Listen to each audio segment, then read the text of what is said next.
Bonjour à tous et bienvenue dans cette nouvelle vidéo qui traitera de la création d'un fichier de suivi des commandes sur Excel. Mais tout d'abord, et comme d'habitude, si vous souhaitez aller plus loin dans les explications, je vous invite à cliquer sur les liens de formation dans la description. Et si vous ne souhaitez pas rater mes vidéos sur la comptabilité, la finance et l'utilisation des outils tels qu'Excel dans le monde de l'entreprise, n'hésitez pas à vous abonner à la chaîne. De plus, pour ceux qui souhaiteraient uniquement acquérir le fichier sans passer par le tutoriel vidéo, sachez que tous les documents sont disponibles en illimité et dans leur version finalisée pour mes contributeurs Patreon, plateforme dont vous trouverez le lien en description. Alors pour faire notre suivi des commandes sur Excel, on va démarrer comme à chaque fois par la mise en forme. Alors on va démarrer ici par notre premier onglet, je vais l'appeler tableau de bord. Voilà, donc je vais faire la délimitation de mon tableau de bord. Donc ça va être de la ligne de la cellule A1 ici jusqu'à la colonne M, et on va mettre ça sur 3 lignes à peu près. Ensuite, je vais prendre une couleur verte, relativement foncée, voilà, comme celle-ci. Ensuite, ce que je vais faire, c'est que je vais sélectionner cette colonne, je vais la placer en vert là aussi. Voilà. Éventuellement, je vais prendre cet ensemble-là, je vais le fusionner et le centrer, et je vais mettre naturellement mon titre, suivi des commandes. Voilà. On va centrer le tout, naturellement on augmente la police, on met tout ça en gras, hop, voilà, comme ceci. Ensuite, on met les éléments en blanc, hop, voilà. On peut éventuellement mettre une bordure. Alors, est-ce que je mets une bordure? Ouais, ça peut faire plutôt pas mal. Ensuite, je vais sélectionner ici ma première zone d'indicateur. Donc, on va se placer jusqu'à la ligne à peu près 11. Comme ça, voilà. Ensuite, ici, on va avoir les différents mois de l'année. Donc, on va aller de janvier à naturellement décembre. Attendez, on va appliquer la mise en forme comme ça. Voilà. Et maintenant, on va tirer tout ça vers la droite. Voilà, regardez, j'ai bien 12 colonnes différentes avec tous mes mois qui apparaissent. Une fois qu'on a fait ça, en dessous, donc à la ligne 13, je vais avoir quoi? Je vais avoir mon premier indicateur ici sur 4 lignes à peu près, et je vais l'appeler retard moyen. Voilà, donc ça va être notre premier indicateur à afficher. Ensuite, deuxième indicateur, ça va être les différentes répartitions. Donc en fonction des clients naturellement et des produits vendus. Troisième indicateur, ici, ça va être la répartition géographique. Voilà. Vous avez fait ça naturellement, vous mettez tout en gras avec une bordure épaisse. Voilà. Ensuite, vous allez sélectionner le cadre ici, donc on va le mettre éventuellement jusqu'à la ligne, on va se mettre jusqu'à la ligne 23 comme ça, voilà. Ici, on va aller jusqu'à la ligne, là, ça nous prendra plus de place, donc on va aller jusqu'à la ligne 34, comme ceci. Et pareil pour le dernier espace de répartition géographique ici.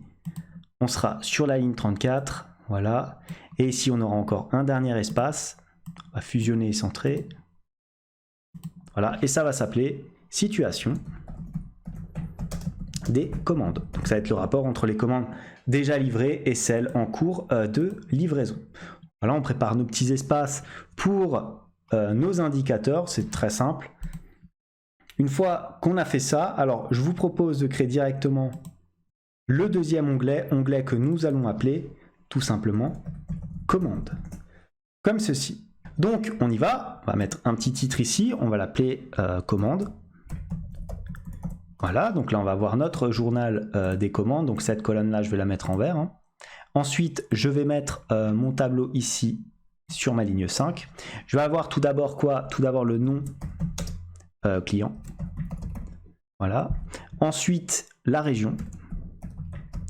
Puis, la date de commande. Le nombre d'articles 1. Et ainsi de suite. Donc, on va mettre combien? On va mettre éventuellement 5 articles différents. 2, 3, 4, 5. Voilà. Ensuite, on va avoir le total article. Voilà. La date livraison estimative. Très important. Ensuite, la date de livraison réelle. Voilà, très simplement. le statut, donc à savoir si c'est en cours de livraison ou déjà livré, et l'éventuel retard qu'on calculera de manière totalement automatique. Donc ce que je vais faire, c'est que je vais sélectionner l'ensemble de ces éléments. Alors je vais déjà les mettre éventuellement sur plutôt 2 lignes, donc la ligne 5 comme ceci et 6. Alors on va recopier la mise en forme. Est-ce que ça marche si je le fais comme ça? Oui. Donc c'est ce qu'on va faire. On va copier à chaque fois la mise en forme. Hop. On est sur du 4.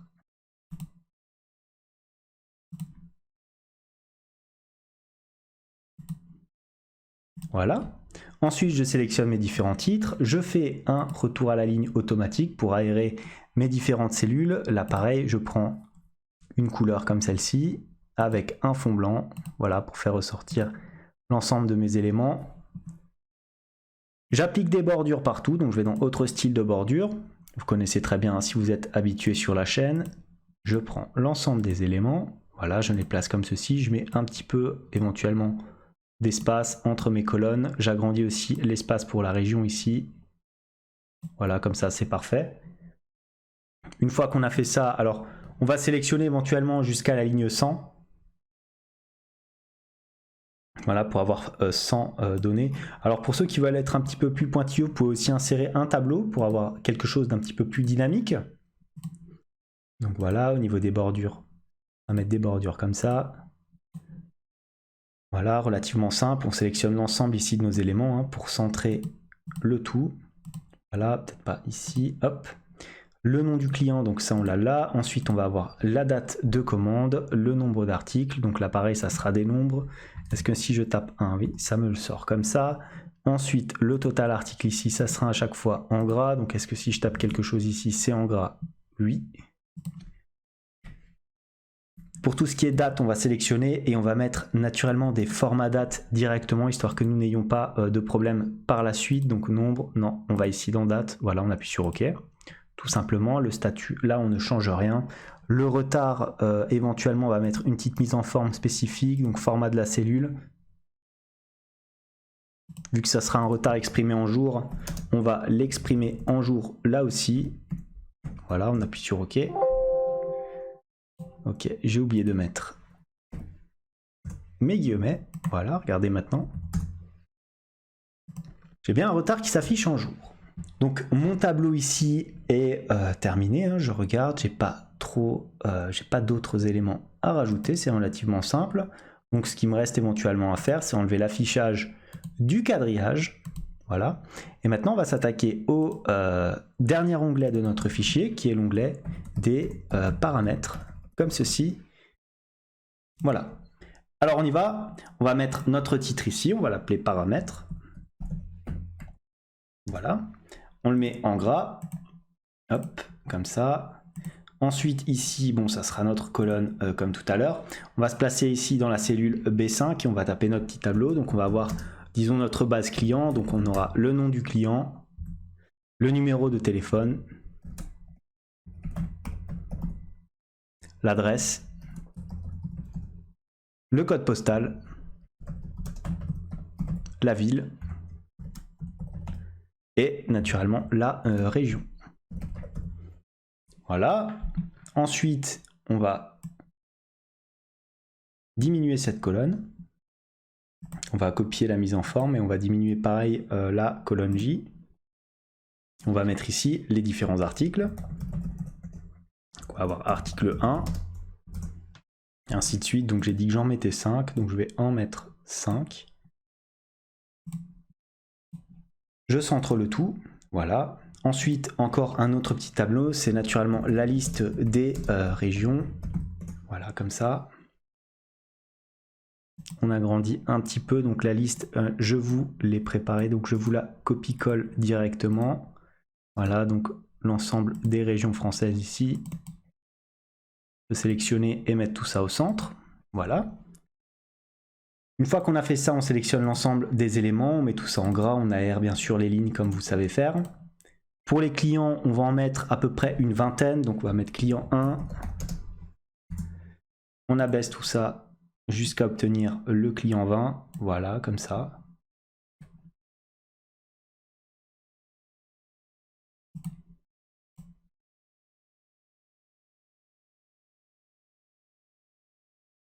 Hop. On sélectionne des bordures intérieures.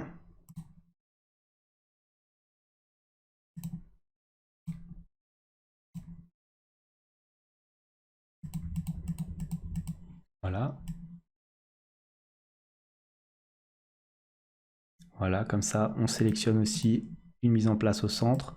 Au niveau des régions, alors ce qu'on peut faire éventuellement, c'est mettre une petite liste déroulante comme ceci sur cette colonne-là. Voilà, en allant dans Données, validation de données, comme vous savez très bien faire. Autoriser, on autorise la liste. Hop, source comprise ici.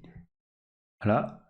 Comme ça, quand vous allez remplir, vous avez directement le choix avec les différentes régions que vous avez placées ici. Donc là, pareil, on va mettre aussi... voilà. Alors éventuellement, on n'a même pas besoin de mettre de bordure intérieure. On va laisser comme ça. Pareil pour les articles. Voilà, donc la liste des articles ici. Comme ceci, donc on a fait, disons, le gros du travail. Maintenant, ce que je peux faire, une fois que j'ai placé ça, je peux aller éventuellement dans ici ma partie commande. Je sélectionne ma colonne client comme ceci. Je vais dans données, validation de données. En fait, j'instaure tout simplement mes différentes listes déroulantes. Paramètres, on met les clients comme ça. Voilà. Les articles, naturellement, on les laisse. C'est ceux qui sont ici. On fait pareil pour la région.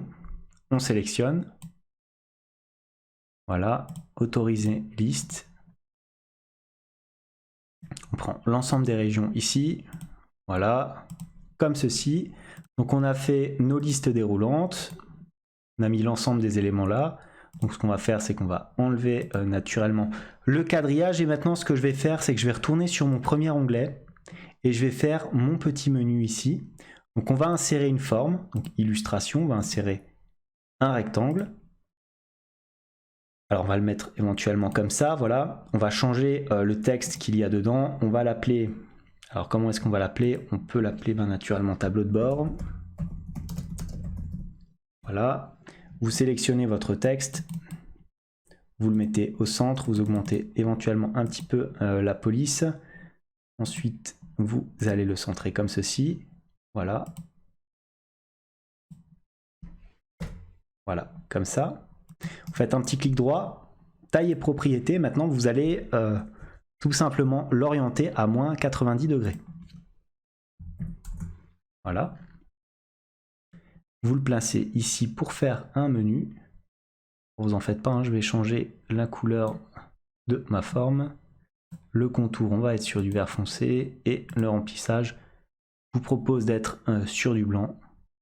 Voilà, donc on va changer la couleur de la police. On va la mettre en vert foncé. Voilà, le tout en gras. Maintenant, on va répéter éventuellement la forme 3 fois. Voilà, une. Hop, je vais le mettre ici. Ça va être quoi? Ça va être tout simplement les commandes. Comme ça. Là, naturellement, ça sera plutôt une police blanche parce que le fond sera, quant à lui, en vert. Voilà. Le contour, on peut laisser le même. Une fois qu'on a ça, on copie-colle encore une fois. Voilà, et vous avez compris, ça sera les différents paramètres. Voilà. Voilà. Une fois qu'on a fait ça, on va orienter. Alors regardez, je les sélectionne toutes les trois en cliquant dessus et en restant appuyé sur la touche CTRL de mon clavier. Ensuite, je vais tout simplement dans mise en page, dans aligner ici, je vais centrer, regardez, pour que ce soit sur le même axe. Et pareil, je vais distribuer verticalement comme ceci pour qu'il y ait le même espace entre mes trois différentes formes. Une fois que j'ai fait ça, je fais un petit clic droit comme ça sur ma forme. Je vais naturellement dans lien, dans emplacement dans ce document, je sélectionne le tableau de bord. Voilà. Ensuite, sur ma forme de commande, je fais pareil et je sélectionne mon onglet de commande. Et vous avez compris, hein, sur ma forme relative aux paramètres, je sélectionne le lien et je vais dans paramètres, comme ça. Voilà. Une fois que j'ai fait ça, alors naturellement, pour finaliser cet onglet-là, j'enlève le quadrillage. Voilà, donc j'ai mon petit menu qui apparaît. Je sélectionne, je fais un copier et coller de mes éléments ici. Voilà, je change la couleur de cette forme. Le remplissage, ça deviendra du vert foncé avec une couleur de police, cette fois-ci en blanc. Et c'est cet onglet-là qui devra avoir un remplissage blanc avec une police en vert. Voilà. Je fais encore la même chose ici. Alors, j'oublie pas de sélectionner ma colonne, copier, coller. Voilà. Donc, c'est cet élément-là qu'il faut changer. On va mettre un remplissage en vert, une police en blanche. Là, c'est la même chose. Remplissage en blanc, police en vert. Voilà. Regardez, maintenant, ça fait quand même un certain effet. On passe comme ceci avec un différent menu qui apparaît. Voilà. Je n'ai rien oublié au niveau de ma mise en forme. Donc voilà donc pour cette première partie tutoriel, extrêmement classique, hein, que de la mise en forme, rien de compliqué. Naturellement, n'hésitez pas à changer des éléments, à les optimiser si vous voyez des choses à optimiser. Donc comme d'habitude, si cette vidéo vous a plu, n'hésitez pas à la liker. N'hésitez pas aussi à vous abonner à la chaîne si ça n'est pas encore fait. En tout cas, moi je vous dis merci et à bientôt pour la deuxième partie de ce tutoriel.